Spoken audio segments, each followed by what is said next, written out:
News 18 Tamil இன்றைய முக்கிய செய்திகள். அனைத்திந்திய அண்ணா திராவிட முன்னேற்றக் கழகத்தின் சார்பாக முன்னாள் முதலமைச்சரும் எதிர்க்கட்சி தலைவரும் கழக பொதுச் செயலாளருமான எடப்பாடி கே பழனிசாமி அவர்களின் ஆணைக்கிணங்க பொதுமக்களின் தாகம் தீர்க்கும் வகையில் சென்னை அயனாவரம் முனுசாமி தெருவில் நீர்மோர் பந்தல் திறக்கப்பட்டது. இதனை வடசென்னை வடக்கு மேற்கு மாவட்ட கழக செயலாளர் டி.ஜி. வெங்கடேச பாபு அவர்கள் கலந்து கொண்டு துவக்கி வைத்தார். இதில் வில்லிவாக்கம் கிழக்கு பகுதி கழக செயலாளர் ஜி.ஆர்.பி. கோகுல் அவர்கள் கலந்து கொண்டார். இந்நிகழ்வினை வில்லிவாக்கம் கிழக்கு பகுதி துணை செயலாளர் இளைஞர் மற்றும் இளம் பெண் பாசறை எஸ். லோகேஷ் அவர்களும் கழக செயல்வீரர் ஏ.கே. சரவணன் அவர்களும் சிறப்பாக ஏற்பாடு செய்தனர் என்பது குறிப்பிடத்தக்கது.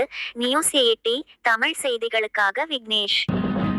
புத்தன் இயேசு காந்தி பிறந்தது பூமியில் எதற்காக? தோழா ஏழை நமக்காக. கங்கை யமுனை காவிரி வைகை ஓடுவதற்காக. நாளும் உழைத்த தாகம் எடுத்த தோழர்கள் நமக்காக. கேள்விக்குறி போல் முதுகு வளைந்து உழைப்பது எதற்காக? மானம் ஒன்றே பெரிதென எண்ணி பிழைக்கும் நமக்காக. புத்தன் இயேசு காந்தி பிறந்தது பூமியில்